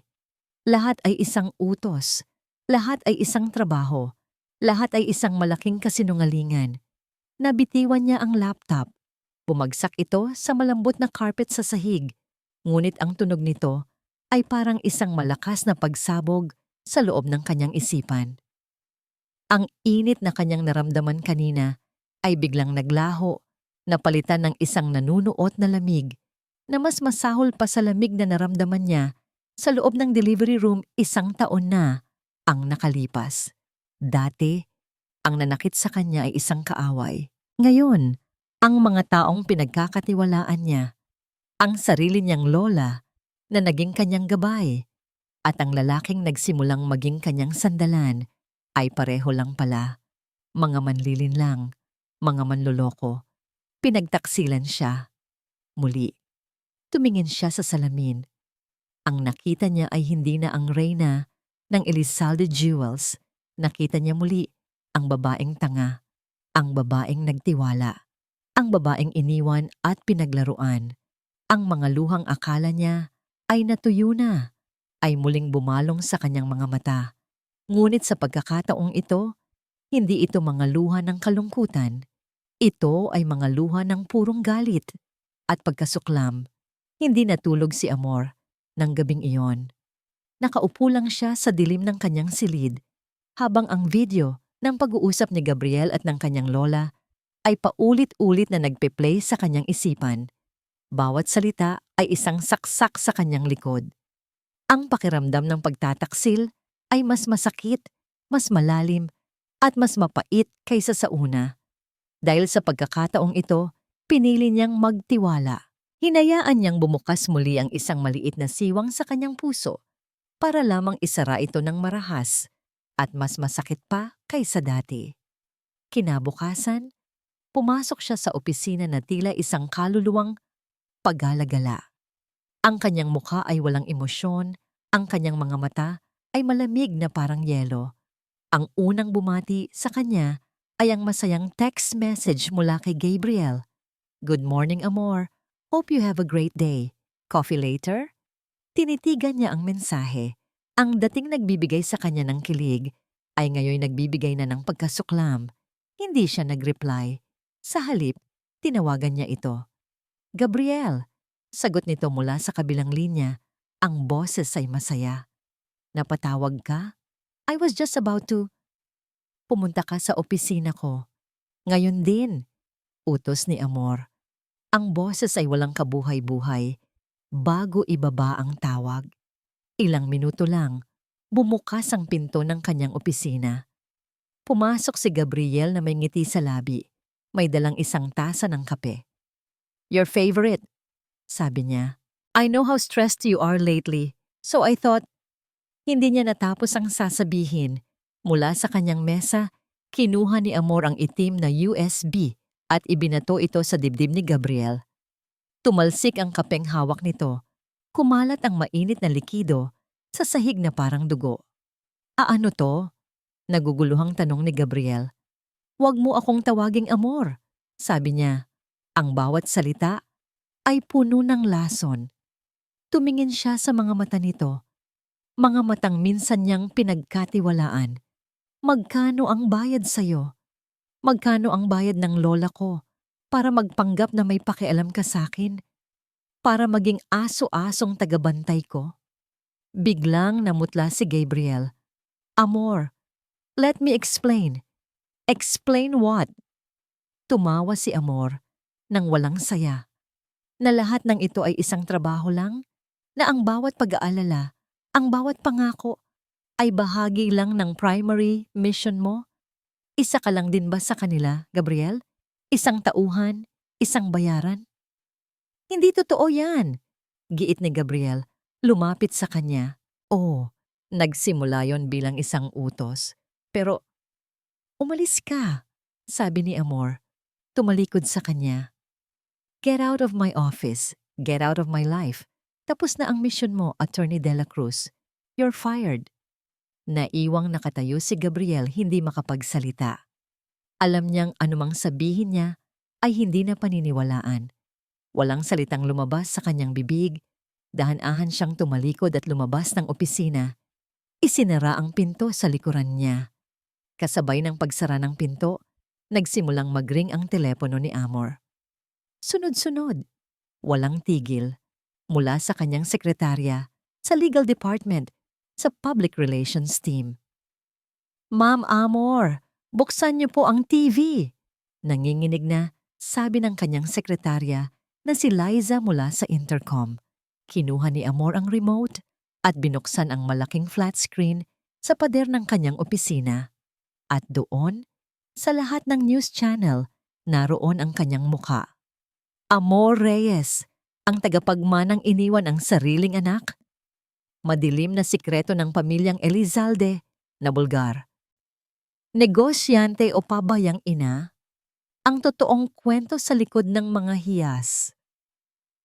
Nakakalat sa screen ang mga lumang litrato niya noong nasa tondo pa siya, katabi ng mga litrato niya ngayon sa mga magagarang event. May mga pekeng testimonya mula sa mga dating kapitbahay na nagsasabing pabaya siyang ina. May mga dokumentong palsipikado na nagsasabing may itinatagong anomalya ang Elizalde Jewels, isang organisado at malawakang demolition job, gawa ni Angelo. Sa isang sulok ng screen, nakita niya ang stock market ticker. Ang code ng Elizalde Jewels, EZJ, ay kulay pula. At habang nanonood siya, patuloy itong bumabagsak, bumabagsak, bumabagsak. Biglang bumukas ang pinto at pumasok si Doña Soledad. Ang mukha ay kasing tigas ng bato. "Nakita ko na. Ang mga abogado ay inaasikaso na ito. Isang dumi lang yan. Nalilinisin natin." Humarap si Amor sa kanyang lola. Ang mga matay nag-aapoy sa galit. "Dumi? Lola, ang buong kumpanya, ang pangalan natin, ang winawasak nila. At hahayaan ba nating magtagumpay sila?" Matigas na sagot ng Donya. "Magpakatatag ka, Amor. This is business." "Business?" Tumawa si Amor ng mapakla. "Ito ang resulta ng mga sikreto ninyo. Dahil sa pagkontrol ninyo sa lahat, dahil sa paglalagay ninyo ng espiya sa buhay ko, nawala ang tiwala ko sa lahat. Ngayon, sino ang kakampi ko? Sino ang paniniwalaan ko? Kayo ba, Lola, na naglihim sa akin? O ang lalaking pinadala ninyo para bantayan ako?" Hindi nakasagot ang matanda. Sa unang pagkakataon, Nakita ni Amor ang pag-aalinlangan sa mga mata nito. "Umalis po muna kayo," sabi ni Amor. Ang boses ay pagod na. "Gusto kong mapag-isa." Pagkaalis ng kanyang lola, dahan-dahang napaupo si Amor sa sahig. Isinandal ang likod sa malamig na salamin ng bintana. Ang mga telepono ay patuloy na tumutunog. Ang mga TV screen ay patuloy na nagpapakita ng kanyang kahihiyan. Ang pulang numero ng stock market ay tila isang hatol ng kamatayan. Nawala na ang lahat. Ang pag-ibig na inakala niyang totoo, ang tiwala sa kanyang pamilya, ang kumpanyang pinaghirapan niyang itayo. Tinitigan niya ang kanyang mga kamay. Pakiramdam niya, wala na siyang hawak, wala na siyang kapangyarihan. Siya ay mag-isa, ganap na mag-isa. Sa gitna ng nakakabinging ingay mula sa mga telepono at telebisyon, isang partikular na ringtone ang narinig niya. Ang ringtone na para lang sa iisang tao. Tiningnan niya ang screen. Yaya Melds. Sinagot niya ito. Umaasang marinig ang boses ng kanyang anak. Ngunit ang narinig niya ay isang humahagulgol na iyak. "Ma'am, Ma'am Amor," sabi ng yaya. Ang boses ay basag sa pag-iyak. "Kakanina po, may nag-doorbell, sabi po, delivery para sa inyo. Pagbukas ko po ng pinto, itinulak po nila ako." "Ma'am." Biglang nanindig ang mga balahibo ni Amor. "Yaya, nasaan si Celeste?" Ang katahimikan sa kabilang linya ay mas nakakatakot kaysa sa anumang sigaw. At pagkatapos, isang salita ang binitiwan ng yaya na tuluyang gumuho sa mundo ni Amor. "Ma'am Amor, si Celeste po." Nawawala. Sa isang iglap, nawala ang lahat. Ang ingay ng mga telepono, ang mga kumikinang na screen ng telebisyon, ang bumabagsak na numero sa stock market. Lahat ay naglaho. Ang tanging natira sa pandinig ni Amor ay ang malakas at mabilis na kabog ng kanyang sariling dibdib at ang huling salita ni Yaya Melds na paulit-ulit na umuugong sa kanyang isipan. Nawawala. Ang kanyang anak, ang kanyang si Celeste, ang sakit ng pagtataksil, ang galit sa panloloko, ang bigat ng pagbagsak ng kumpanya, lahat ay biglang naging walang kwenta. Isang bagong damdamin, mas makapangyarihan at mas primal, ang biglang bumuhay sa kanyang nanlalamig na katawan. Takot, isang dalisay at matinding takot. Ngunit kasabay ng takot na yon, isang bagay pa ang isinilang. Isang bagay na mas matatag kaysa sa anumang pader, mas matalim kaysa sa anumang diamante. Ang lakas ng isang ina. Tumayo si Amor mula sa sahig. Walang luha, walang pag-aalinlangan. Ang kanyang mukha ay naging isang maskara ng malamig na determinasyon. Ang babaeng biktima ay namatay na sa loob ng ilang segundong iyon. Ang pumalit sa kanya ay isang mangangaso. Isang leon ang handang pumatay para sa kanyang supling. Lumabas siya ng kanyang opisina. Ang hallway ay puno ng mga empleyadong nagkakagulo, nagbubulungan, at nagpapanik. Ngunit nang makita nila ang kanilang vice president, lahat sila ay biglang natahimik. Ang aura na bumabalot kay Amor ay hindi na lang basta awtoridad. Ito ay panganib. "Mr. Dantes?" Tawag niya. Ang boses ay matatag at malinaw. Ang head of security, isang dambuhalang lalaki na dating sundalo, ay mabilis na lumapit. "Ma'am, ay lockdown ang buong building. Walang pwedeng pumasok o lumabas nang walang pahintulot ko," utos niya. "Tipunin mo ang pinakamagagaling mong tauhan. Suriin ang lahat ng CCTV footage sa mansyon at sa buong subdibisyon. Gusto kong malaman kung sino ang pumasok at kung anong sasakyan ang ginamit nila. Now." "Yes, ma'am." Mabilis na sagot ni Mr. Dantes bago tumakbo para sundin ang utos. Bumalik si Amor sa kanyang opisina at isinara ang pinto. Alam niya kung sino ang may gawa nito. Iisa lang, si Angelo. Ngunit alam din niyang hindi ito kayang gawin ni Angelo ng mag-isa. Masyado itong duwag at tanga. May kasabwat siya. Kinuha niya ang kanyang telepono. Nag-scroll siya sa kanyang contacts, nilampasan ang pangalan ng kanyang lola. Sa ngayon, hindi niya ito kailangan. Ang kailangan niya ay isang taong may alam sa batas, isang taong may mga koneksyon. Kahit gaano pa kasakit, iisa lang ang taong iyon. Pinindot niya ang pangalan ni Gabriel. Amor? Sagot nito kaagad. Ang boses ay puno ng pag-aalala. Nakita ko ang balita. Are you okay? I'm on my way. This is not a personal call, Attorney De La Cruz. Putol ni Amor. Ang boses ay kasing lamig ng bakal. This is business. I am hiring you and your firm. I want you to find my daughter. Natahimik si Gabriel sa kabilang linya. Narinig niya ang bigat at panganib sa boses ni Amor. What happened? Kinuha nila si Celeste. Diretsong sabi ni Amor. Walang bahid ng emosyon. Gawa ito ni Angelo. I need you to use every skill, every connection, every dirty trick you know to find him.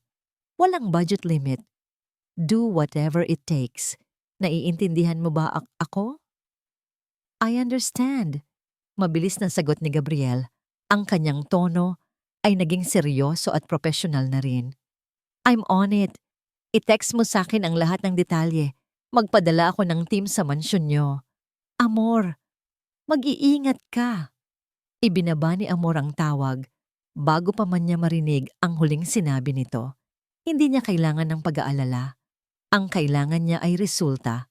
Sumunod, tinawagan niya ang kanyang personal banker. I need 100 million pesos in cash as soon as possible. Habang naghihintay, binuksan niya ang kanyang laptop at nagsimulang mag-research. Hindi tungkol sa negosyo, kundi tungkol kay Kariki. Hinanap niya ang bawat impormasyon tungkol sa sindikatong pinagkakautangan ni Angelo. Kung desperado si Angelo para sa pera, doon siya tatakbo. Isang plano ang dahan-dahang nabubuo sa kanyang isipan. Isang mapanganib at desperadong plano. Hindi siya aasa sa pulis. Masyadong matagal. Hindi siya aasa sa kanyang lola. Masyadong maraming sikreto. Sa laban na ito, siya lang ang maaasahan. Gagamitin niya ang kapangyarihan at pera ng mga Elizalde. Hindi para iligtas ang kumpanya, kundi para iligtas ang kanyang anak. Maglalaro sila ng laro ni Angelo? Sige. Pero sa pagkakataong ito, sa kanyang mga patakaran, sa kanyang teritoryo, biglang nag-ring ang isang burner phone na ibinigay sa kanya ni Mr. Dantes. Isang unknown number. Alam na niya kung sino ito. Huminga siya ng malalim. Pinakalma ang kanyang sarili bago ito sinagot. Amor, my love. Bati ng isang pamilyar at nakakasuklam na boses mula sa kabilang linya. Ang boses ni Angelo, puno ng pagyayabang at tagumpay. Na-miss mo ba ako? Hindi umimik si Amor. Napanood mo ba ang balita? Sikat ka na. Tumawa ito. Pero hindi iyan ang dahilan kung bakit ako tumawag. May isang bagay ka kasing pag-aari ko na gusto kong bawiin. O, teka. Pag-aari pala natin. Narinig ni Amor ang isang mahinang iyak ng bata sa background. Ang iyak ni Celeste. Nanikip ang kanyang dibdib, ngunit pinanatili niyang matatag ang kanyang boses. Ano ang kailangan mo, Angelo? Straight to business, I like that. Sabi ni Angelo. Simple lang naman ang gusto ko. Maghanda ka ng 100 milyong piso. Mag-isa kang pumunta sa luma nating tagpuan sa Tondo bukas ng gabi kung gusto mo pang makita ang anak mo. Ang luma nilang tagpuan, ang abandonadong bodega, kung saan sila unang nagplano ng kanilang pagtatanan. Isang lugar na puno ng mga sirang pangako. At isang huling paalala, Amor, dagdag ni Angelo. Walang pulis, walang bodyguards, mag-isa ka lang. Isang maling galaw mo lang, hindi mo na makikita ang pabigat mo. At ibinaba nito ang tawag. Nakatitig si Amor sa kawalan. Tondo. Doon nagsimula ang lahat. At doon din ito magtatapos. Isang ngingiti, isang mangiting mapanganib, at puno ng determinasyon ang gumuhit sa kanyang mga labi. Pupunta ako, bulong niya sa hangin. Pero hindi ako pupunta doon para magbayad. Pupunta ako doon para maningil. Ang amoy ng kalawang at nabubulok na kahoy ang sumalubong kay Amor pagpasok niya sa abandonadong bodega sa Tondo. Madilim sa loob, tanging ang mga sinag ng buwan mula sa mga butas na yero ng bubong ang nagsisilbing ilaw. Ang bawat hakbang niya sa sementadong sahig ay umuulit sa nakakabinging katahimikan. Dala-dala niya ang isang malaking itim na duffel bag. Ang bigat nito ay nagbibigay sa kanya ng kaba at kumpiyansa. "Nandito na ako, Angelo." Sigaw niya, ang boses ay matatag at hindi nanginginig. Mula sa isang madilim na sulok, isang anino ang gumalaw. Lumabas si Angelo. Itinutulak ang isang maliit na andador kung saan nakaupo si Celeste. Ang bata ay umiiyak. Ang mukha ay namumugto. Sa tabi ni Angelo ay may dalawang lalaking mukhang maton, parehong may hawak na natubo. "Magaling, Amor. Masunurin ka pa rin pala," sabi ni Angelo. Isang mayabang na ngiti ang nakapaskil sa kanyang mukha. "Nasaan ang pera? Nasaan ang anak ko?" Balik tanong ni Amor. Ang mga matay nakatuon lamang kay Celeste. Tumawa si Angelo. "Easy, pera muna." Dahan-dahang inilapag ni Amor ang duffel bag sa sahig at sinipa ito papunta sa gitna. 100 milyon. Bilangin mo. Ang mga mata ng dalawang kasama ni Angelo ay nagningning sa pananabik. Mabilis na lumapit ang isa at binuksan ang bag. Ngunit ang nangiti sa kanilang mga mukha ay biglang naglaho. "Boss!" Nanginginig na sabi ng lalaki. Walang pera." Ang laman ng bag ay hindi pera. Ito ay mga pinagpatong-patong na puting papel na kasing laki ng pera. At sa ibabaw ng mga ito, isang maliit na kumukurap na pulang ilaw, isang GPS tracking device. "Anong kalokohan to?" Sigaw ni Angelo.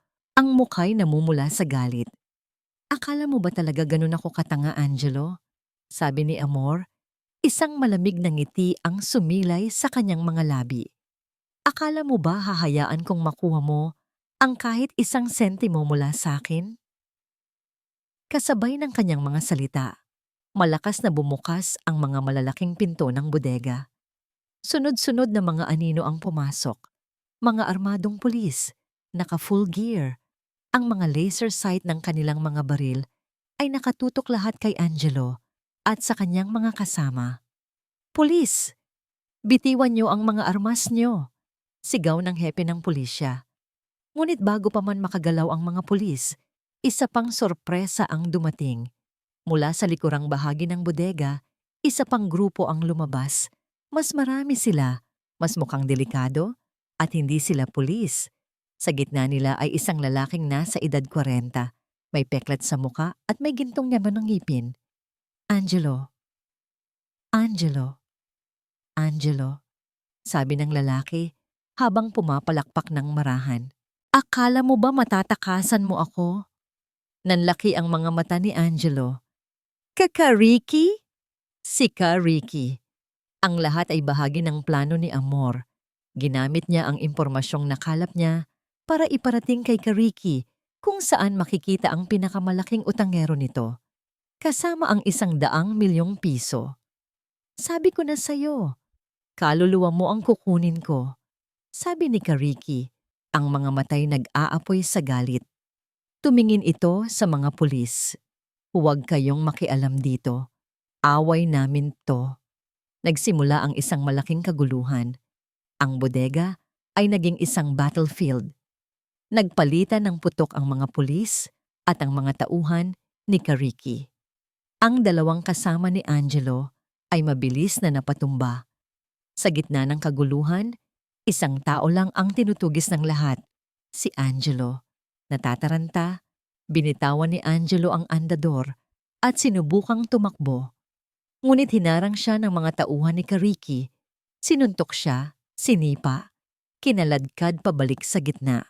Habang nagaganap ang lahat ng ito, may isang anino na mabilis na gumalaw mula sa gilid. Hindi ito pulis, hindi ito tauhan ni Kariki. Mabilis nitong tinakpan ang tenga ni Celeste Hindi marinig ang putukan at maingat na itinulak ang andador palayo sa gulo, patungo sa isang ligtas na sulok.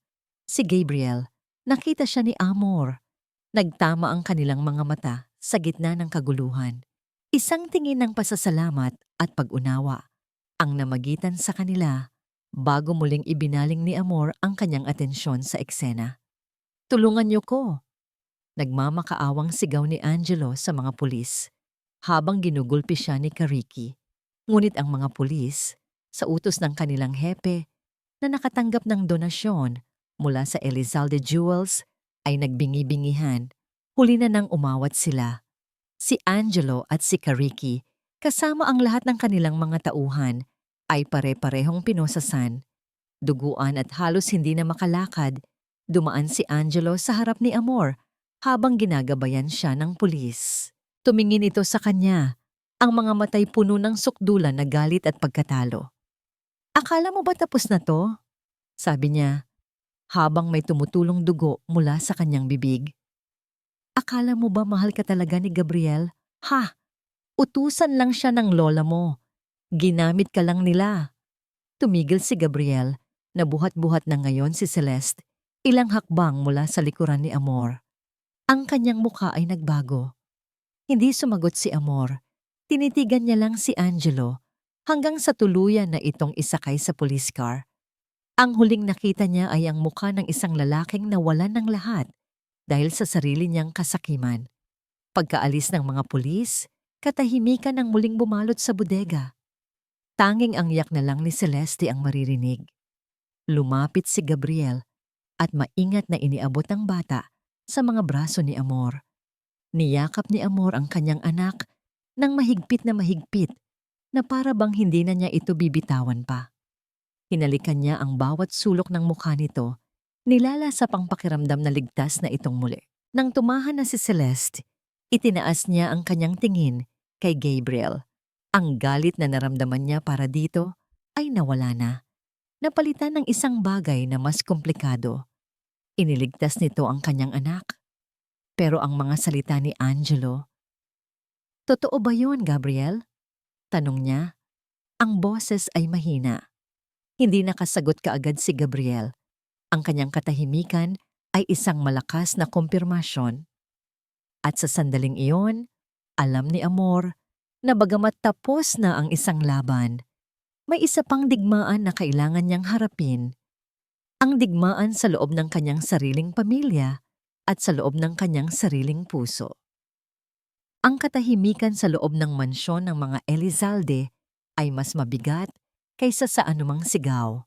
Pagka-uwi nila mula sa tondo, dinala ni Amor si Celeste sa kwarto nito. Pinunasan niya ang mga natuyong luha sa pisngi ng anak, kinantahan ito ng yayi at hindi umalis sa tabi nito hanggang sa matiyak niyang mahimbing na ang tulog nito ligtas na sa kanyang mga bisig. Paglabas niya ng kwarto, naghihintay sa hallway ang 2 taong kailangan niyang harapin. Ang kanyang lola Soledad, nakatayo sa isang dulo, ang mukha ay hindi mabasa. At si Gabriel, nakasandal sa pader sa kabilang dulo, ang mga mata ay puno ng paghihintay at pagsisisi. Pinili niyang harapin muna ang dugong nananalaytay sa kanyang mga ugat. Naglakad siya patungo sa library at sumunod naman ang kanyang lola. Walang nagsalita hanggang sa maisara nila ang malaking pinto na gawa sa nara. "Bakit, Lola?" Iyon lang ang tanong ni Amor. Hindi ito pasigaw. Hindi ito puno ng galit. Ito ay isang tanong na puno ng pagod at sakit. "Bakit kailangan niyo akong bantayan? Bakit kailangan niyo akong paglihiman? Hindi pa po ba sapat ang isang beses na pagtataksil na dinanas ko?"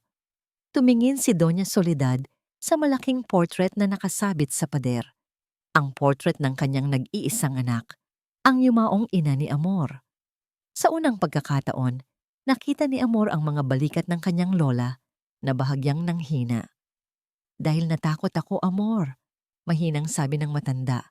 Ang boses ay tila basag. "Noong araw na umalis ka para sa lalaking yon, nakita ko sa iyo ang sarili ko. At nakita ko sa iyo ang nanay mo." Naglakad ito palapit sa portrait. Ang nanay mo, katulad mo, mapusok din magmahal. Ibinigay niya ang lahat sa isang lalaking hindi siya karapat-dapat. At ang pag-ibig na yon ang kumuha sa kanya mula sa akin. Doon, sa harap ng larawan ng kanyang anak, isang luha ang pumatak mula sa mga mata ng bakal na matriarka ng mga Elizalde. Isang nag-iisang butil ng luhang naglalaman ng ilang dekadang sakit at pagsisisi. Nang bumalik ka, dala ang anak mo. Nangako ako sa sarili ko, hinding-hindi ko hahayaang maulit ang kasaysayan. Hinding-hindi ko hahayaang maranasan mo ang sinapit niya. Kaya't ginawa ko ang lahat para protektahan ka. Tumingin ito kay Amor, ang mga matay puno ng pakiusap. Nagkamali ako sa paraan, apo. Ang pagkontrol ko ay hindi proteksyon, kundi isang hawla. Patawarin mo ang isang matandang natakot na muling maiwan. Natahimik si Amor. Sa likod ng kapangyarihan at katigasan ng kanyang lola, ang nakita niya ngayon ay isang ina na nasaktan at isang lola na natakot. Walang salitang lumabas sa kanyang bibig. Sa halip, lumapit siya at marahang niyakap ang matanda. Isang yakap na nagsasabing naiintindihan na niya ang lahat. Pagkatapos ng ilang sandali, kumalas siya at lumabas ng library. Naiwan sa loob si Doña Soledad, umiiyak ng tahimik. Sa wakas, ay naglabas ng sakit na matagal na niyang kinimkim. Nadatnan ni Amor, si Gabriel, sa parehong lugar kung saan niya ito iniwan. Naghihintay pa rin. Naglakad sila papunta sa lanay, kung saan maririnig ang mahinang tunog ng mga kuliglig at ang amoy ng mga bulaklak ng Dama de Noche. Dalawang imahe ni Gabriel ang naglalaban sa isipan ko. Sabi ni Amor, hindi nakatingin sa kanya. Ang espiya ng aking lola at ang lalaking sumagip sa aking anak. Sino ka ba talaga sa kanila? Hindi sumagot si Gabriel. Sa halip, may inilabas siyang isang puting sobre mula sa kanyang coat at iniabot ito kay Amor. Ano to? Tanong niya. My resignation letter, sagot ni Gabriel. Ipinasa ko na kanina sa law firm ng pamilya namin. Epektibo agad. Tumingin ito sa mga mata ni Amor. Ang sarili niyang mga mata ay puno ng katapatan. Tama ka, Amor. Nagsimula ako bilang isang utusan. Nagsimula ito bilang isang misyon. Pero habang pinapanood kita, ang katatagan mo, ang pagmamahal mo kay Celeste, ang kabutihan ng puso mo, na pilit mong itinatago, ang misyon ay naging totoo. Lumapit siya ng isang hakbang. Ang pag-aalala ko, totoo. Ang paghanga ko, totoo. At ang nararamdaman ko para sa'yo, iyon ang pinakatotoo sa lahat. Ayoko nang maging abogado na konektado sa pamilya mo o sa pamilya ko. Gusto kong maging si Gabriel lang, isang lalaking gustong magsimula muli at umaasang sa pagsisimula niyang iyon, kasama ka. Tinitigan ni Amor ang sobre sa kanyang kamay. Pagkatapos ay tumingin siya sa mga mata ni Gabriel. Nakita niya roon ang lahat, ang pagsisisi, ang katapatan, ang pag-asa. Alam niyang hindi magiging madali ang muling magtiwala. Ngunit alam din niya, yan na ang buhay, ay tungkol sa pagbibigay ng pangalawang pagkakataon. Hindi niya sinabing oo. Hindi niya sinabing mahal din niya ito. Sa halip, ibinalik niya ang sobre kay Gabriel. Kung magsisimula ka muli, sabi niya nang may maliit na ngiti, baka kailanganin mo ng isang magaling na abogado para sa kumpanya ko. Naintindihan ni Gabriel, iyon na ang sagot. Isang pagbubukas ng pinto, isang paanyaya, isang simula. Makalipas ang ilang linggo, malayo sa ingay ng syudad at sa bigat ng nakaraan, magkasamang naglalakad ang tatlong tao sa dalampasigan ng Batangas. Ang maliit na tawa ni Celeste ay sumasabay sa bawat hampas ng alon sa buhangin habang tinutulungan siya ni Gabriel na gumawa ng sandcastle. Nakaupo si Amor sa isang banig, pinapanood sila. Sa wakas, pagkatapos ng mahabang panahon, naramdaman niya ang kapayapaan.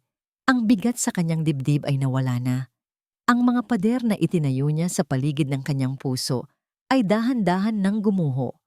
Lumapit si Gabriel at umupo sa tabi niya. Pinanood nila nang magkasama ang paglubog ng araw na nagbibigay kulay kahel at lila sa kalangitan. Handa ka na bang maging masaya?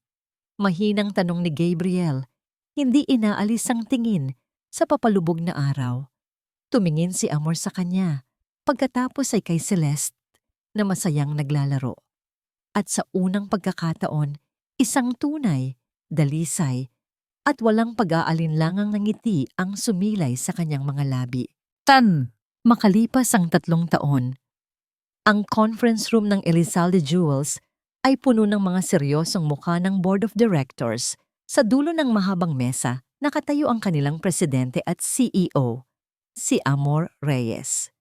At dahil sa ating matagumpay na pagpasok sa European market, sabi ni Amor, ang kanyang boses ay puno ng awtoridad at kumpiyansa. Ang ating net profit for this quarter ay tumaas ng 15%. Isang malakas na palakpakan ang umalingaw-ngaw sa buong silid. Ang mga miyembro ng board, kasama si Doña Soledad na nakaupo bilang chairwoman emeritus, ay nakangiti. Puno ng paghanga sa babaeng nagligtas at lalong nagpalago sa kanilang kumpanya. Ngumiti si Amor pabalik. Isang ngiting propesyonal. Ngunit sa likod nito, mayroon ng init at tunay na kagalakan. Hindi na siya ang reyna ng yelo. Siya na ngayon ang isang leader na may puso. Pagkatapos ng meeting, habang naglalakad siya pabalik sa kanyang opisina, sumalubong sa kanya si Gabriel, na ngayon ay ang head legal counsel na ng kumpanya. May dala itong isang bouquet ng puting rosas. Para sa pinakamagaling na CEO, sabi niya, sabay abot ng mga bulaklak. Nambobola ka na naman, natatawang sabi ni Amor habang inaamoy ang mga rosas. May kailangan ka, no? Oo, sabi ni Gabriel. Ang nangiti ay hindi nawawala sa kanyang labi. Kailangan kong umuwi ng maaga kasama ang pinakamagandang babae sa building na to. May recital kasi mamaya ang paborito nating balerina. Ang kanilang relasyon ay hindi naging isang whirlwind romance. Ito ay dahan-dahang itinayo, tulad ng isang matibay na pundasyon na gawa sa respeto, pasensya, at higit sa lahat, tiwala. Bawat araw, pinatunayan ni Gabriel na ang pagmamahal niya ay totoo. At bawat araw, mas lalong natutunan ni Amor na buksan muli ang kanyang puso. Ang kusina ng mansyon ay puno ng amoy ng bagong lutong cookies at halakhak ng isang bata. Si Celeste, na ngayon ay 4 na taong gulang, ay nakatayo sa isang maliit na upuan. Ang mukha ay puno ng harina habang tinutulungan si Amor na mag-decorate ng mga cookies. Mommy, can I put more sprinkles? Tanong ng bata. Of course, sweetie. Ilagay mo ang lahat ng gusto mo. Nakangiting sagot ni Amor. Pumasok si Gabriel sa kusina. Wow, mukhang masarap yan. Lumapit siya kay Celeste at kinarga ito. How's my little ballerina? Daddy, look! I made a heart cookie for you. Masayang sabi ni Celeste. Daddy, isang salitang kusa at natural na namutawi sa bibig ni Celeste para kay Gabriel. Hindi dahil inutusan, kundi dahil iyon ang naramdaman niya. Si Gabriel ang nagturo sa kanyang magbike, ang nagbabasa sa kanya ng mga kwento bago matulog, ang laging nasa tabi niya sa bawat pagiyak at pagtawa. Siya ang naging ama na hindi kailanman naging si Angelo. Sa isang sulok ng kusina, isang telebisyon ang naka-on sa isang news channel. Isang pamilyar na mukha ang biglang lumitaw sa screen. Sa iba pang mga balita, sabi ng news anchor, ibinaba na ng korte ang huling hatol kay Angelo Santos, ang dating karelasyon ng business mogul na si Amor Reyes sa mga kasong kidnapping at serious illegal detention. Hinatulan si Santos ng reklusyon perpetua o habambuhay na pagkabilanggo nang walang posibilidad ng parol. Ang ipinakitang larawan ni Angelo ay kuha mula sa korte. Payat na payat ito, lubog ang mga mata at gupit preso. Ang dating kayabangan ay wala na. Napalitan ng isang blangkong ekspresyon ng isang taong tuluyan nang natalo sa buhay. Saglit na napahinto si Amor. Tumingin siya sa screen. Walang galit, walang awa. Wala na siyang naramdaman para sa lalaking yon. Si Angelo Santos ay isa na lang multo mula sa isang malayong nakaraan, isang masamang panaginip na sa wakas ay natapos na. Inilipat ni Gabriel ang channel. Hindi na nila kailangan pang makita yon. Ang mahalaga ay ang kanilang ngayon. Gabi. Matapos ang recital, mahimbing nang natutulog si Celeste sa kanyang kama. Marahang hinalikan ni Amor ang noo ng kanyang anak. "You are my everything, Celeste." Bulong niya. "Ikaw ang aking kayamanan at ipaglalaban kita palagi." Pumunta siya sa balkonahe ng kanyang silid. Sumunod sa kanya si Gabriel at niyakap siya mula sa likuran. Magkasama nilang pinanood ang mga bituin na nagniningning sa kalangitan ng Maynila. "Masaya ka ba, Amor?" tanong ni Gabriel. Ang boses ay isang pabulong na musika. Isinandal ni Amor ang kanyang ulo sa dibdib nito. Tumingin siya sa kanilang refleksyon sa salamin ng sliding door. Isang babae, isang lalaki, magkayakap, buo at payapa. "Oo," sagot niya. "Sa wakas, masaya na ako." Ang kanyang halaga ay hindi na nasusukat sa pagkilala ng isang lalaki. Ang kanyang kaligayahan ay hindi na nakadepende sa isang pangako. Natagpuan niya ang kanyang tunay na halaga sa kanyang sariling lakas, sa pagmamahal sa kanyang anak, at sa isang pag-ibig na hindi nang iwan, kundi isang pag-ibig na dumating para manatili. Ang kwento niya ay hindi nagtapos sa gitna ng ulan. Sa halip, iyon pala ang simula ng paghihintay sa isang magandang bahaghari. Sa pagtatapos ng kwento ni Amor, malinaw na ang tunay na lakas ay isinilang mula sa sakit. Ang babaeng minsang itinuring na pabigat ay muling bumangon. Hindi dahil sa paghihiganti lamang, kundi dahil sa matinding pagnanais na protektahan ang anak at igalang ang sarili. Ang mga taong umabuso, nagkanulo at gumamit ng kasinungalingan para sa pansariling interes ay humarap sa bunga ng kanilang ginawa. Sa huli, ang kasamaan ay may katapusan at ang kabutihan, kapag pinanghawakan, ay ginagantimpalaan.